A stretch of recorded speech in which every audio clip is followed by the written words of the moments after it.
we are brewing some beer with the Brewer's Edge mash and boil with pump.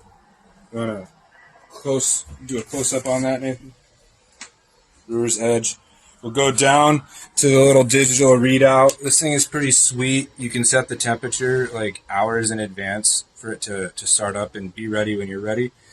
And man, I'd recommend you do that. I have it set at 162 because everybody says that's what you're supposed to do. And if that's what everybody says, you gotta do it. Yeah.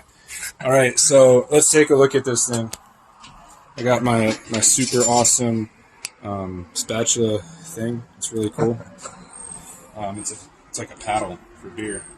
The inside of this, let's take a look. We got a nice mash going here, making a golden ale. And it's just going to be absolutely delicious.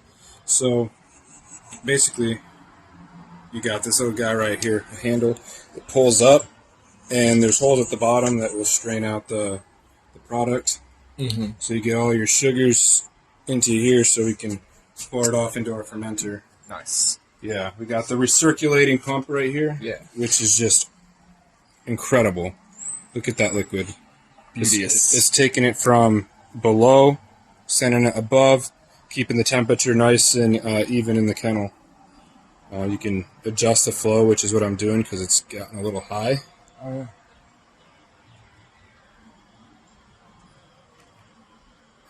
Perfect. It just got high. It hadn't been that high all morning. It hadn't. And that's our unit. That's our unit in action. Good. All right, well, it looks like it's been sitting here for an hour and a half, and it's time to turn this bad boy off. We're going to start with the pump, turn that off. You can see up here that it is no longer pumping, so we're good there. We'll just turn this over here. I'm going to get a close-up on this. Yeah. So we're going to pull this.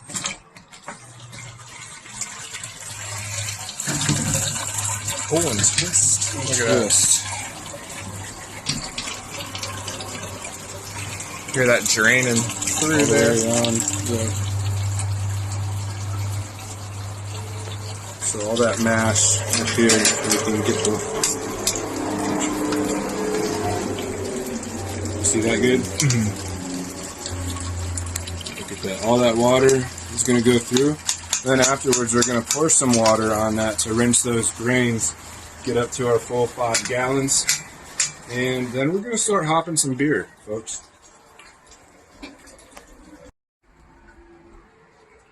So now we have lifted this up, and we can see on the inside of this, it's got some lines to tell us how many gallons are on it or in it. And we've got about 4 gallons inside of it. Our recipe is a 5-gallon batch. So what we're going to do is put this gallon right through the top of this to rinse out the rest of the grains. I put hot water in just so it doesn't take the kettle as much time to reach temperature. Because we're also going to be increasing the temperature right now because we need to get our wort up to a boil. So rinse this. And we're good until we're to a boil, so we'll be back in an hour. So what we have here is some Centennial hops, and we're at a boil, so we're going to do our first hop addition. Every 15 minutes we're going to add half an ounce for the remainder of the boil. Then we'll ferment and dry hop it 4 days later. Perfect.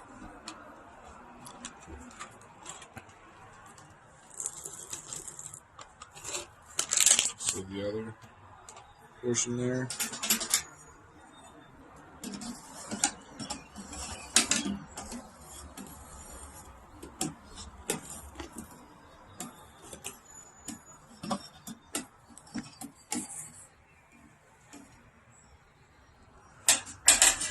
Good.